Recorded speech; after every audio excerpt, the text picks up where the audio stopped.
Hi, my name is Mark and I'm an IELTS teacher at the West London Tuition Academy. Today's lesson is going to be on the listening part of the IELTS exam. So in the listening part, we have a number of types of question. Today, we're going to look at what we call the multiple choice type 2 question.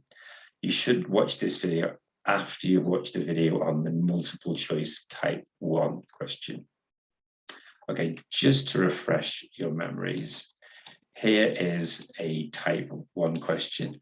The type 1 question simply requires one answer, whereas the type 2 requires more than one. Let's have a look. So I've got a typical IELTS multiple choice type 2 question here. As you can see, it says choose 2 letters, A and E. So there's 2 answers required here. Sometimes you can have 2, 3, or even 4 options that you might need to select in the exam. Okay, so what are our strategies that we would use to tackle one of these multiple choice type 2 questions? Okay, so I'm going to just show you something on my screen. Okay, so what I'd like you to do is to read through these questions. These questions are these strategies for answering the question. I'm going to put it on a nice focus view so you can see everything. So I want you to read these strategies, and I want you to look at this question here. I want you to think about how you would use each of these strategies with this particular question, okay? So I want you to pause the video now for 3 or 4 minutes, read each of these strategies and apply them to this question. So pause your video now. Okay, so you're back. So hopefully you'll have got some good insights into how to answer this question. Let's tackle them one by one. Okay, so the first instruction, read the instructions very carefully. As I always say, this goes for any exam you'll ever take, mathematics, geography, whatever exam, always read the question. Let's read the question. What 2 types of coursework are required each month on the part-time course? Okay, so reading very carefully here, 2 types of coursework. So we need 2 answers. So you've got 5 options, and we need to select 2 of them. And it's also interesting that it's got each month in bold. Okay, so this is, in this question, there is a trap. Okay, now if you've watched the first video about the type 1 question, you'll know the context. It's a student talking to a student advisor. Okay, now the trap here is it says each month. How much coursework per month? Not for the whole course. That's a very easy trap to fall into, and the audio sets that trap for you and tries to get you to fall into it, but we won't do that. So remember, we're just looking for the coursework that has to be done in the month, okay? And as I said, underline how many options you need to pick. As I've said before, you can write on any of your question papers in the IELTS exam. That's not a problem at all.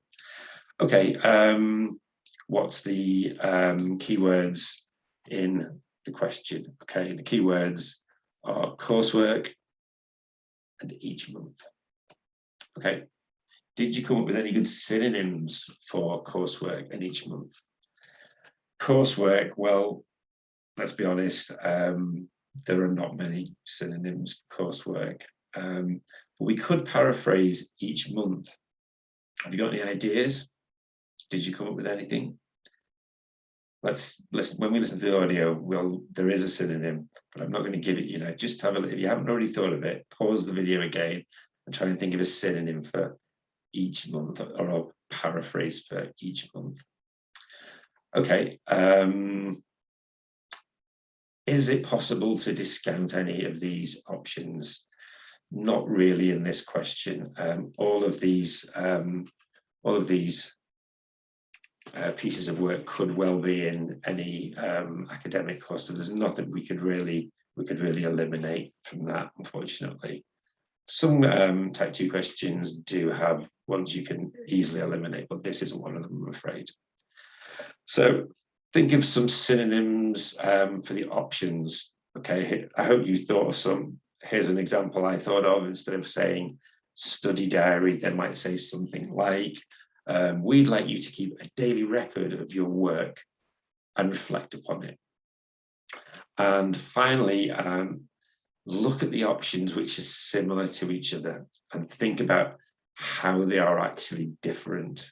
Okay, in this this question, we do have 2 similar ones, a short report and an essay. So what might you listen to in the audio which would help you differentiate between an essay and a short report? What is the difference between an essay and a short report? Maybe pause the video again and have a think about that. For me, I would say an essay has a more formal structure, and a report probably has a different structure from an essay, but it's quite a fine distinction. Okay, so now we're going to listen to the audio and we're going to do the question. Okay, so let me bring up the audio. Okay, so we'll be picking up where we left off from the part 2 video. The student has just decided that, well, he's still trying to decide whether he wants to do a part-time course or whether he's going to do a modular course because his employer won't pay for him to do the course full-time. So he's not sure which way he's going. Okay, so let's listen to what he said. Quite flexible, and it would be up to you. So what does the part-time course involve? For that, you would join an evening class and have a lecture twice a week. So straight away, we are now listening at the part-time course options. He says what happens on the part-time course. So let's listen very carefully here because she's now going to tell us how the part-time course works. Then you'd have to attend a seminar or discussion workshop 1 weekend a month. What kind of coursework would I have to do? Well, it's a mixture. So again, she signals to us that there's a lot of aspects to the course. He says, he directly asks about the coursework, and she says, it's a mixture. So let's listen carefully to what she says next. You'd be expected to write an essay each month, which counts towards your final assessment. Great. Clear as crystal, there are no distractors. You have to write an essay each month. Great. So we've already got one answer there. We know that it's an essay. We know that that's definitely going to be one of the answers. Let's listen on. You have a case study to do by the end of the course, which might involve doing a survey or something like that. And also you... Okay, huge distractor here. So she says you must write an essay each month. Great, we know that's the answer.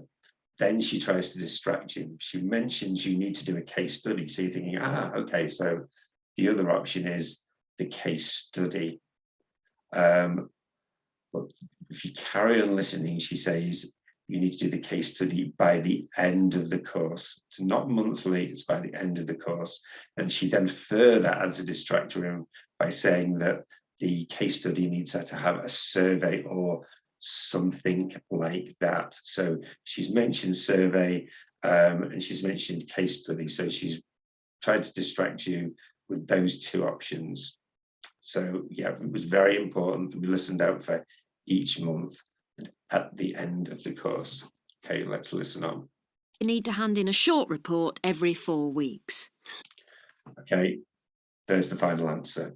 You need to hand in a short report every 4 weeks. Okay, so you can see there, hopefully you might have guessed that was the paraphrase. Every 4 weeks is simply another way of saying a month. So that's our final answer. It's the short report, and the other one is, as it says here, the essay. So yeah, watch out for these distractors. And this really highlights how important it is to read the question very, very carefully. They have almost signaled to you here that they are going to give you a distractor by underlining each month. And that's exactly what they've done. They've talked about things that happen each month. She actually said each month in the first instance, and then she said every 4 weeks. But then she talked about other things like short reports and surveys. But that was at the end of the course. That was part of the whole course. Okay, so that's the end of the lesson. I hope you enjoyed it, and more importantly, I hope that you found it useful. If you would like to join our online IELTS course and you would like further details about how to register, please contact us on the email and WhatsApp on our YouTube channel, and please do subscribe. Thank you.